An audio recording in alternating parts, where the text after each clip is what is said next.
বন্ধুরা, clean and cutting জোনে আপনাকে স্বাগতম।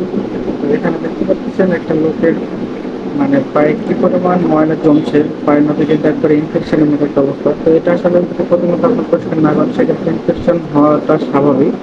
তো অবশ্যই আপনারা কিছু সময় পর পর এগুলো পরিষ্কার করবেন, পরিচ্ছন্ন রাখবেন। নিজেকে পরিষ্কার রাখাও কিন্তু একটা ইমানের অঙ্গ, পরিষ্কার পরিচ্ছন্ন ইমানের অঙ্গ।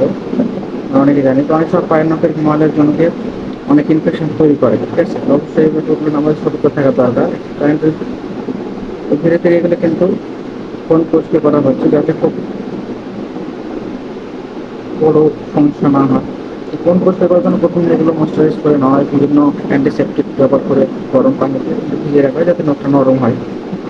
তো নরম হওয়ার পরে নখ কাটার কিন্তু খুবই দক্ষতার সাথে এবং খুব সুন্দরভাবে করা হয় যাতে ব্যক্তির কোনো কষ্ট সমস্যা না হয়। তো দেখতে পাচ্ছেন এই অংশে দেখা যাচ্ছে যে ময়লার কি পরিমাণ নরম, পরিষ্কার হচ্ছে, ঠিক আছে? দেখুন একবার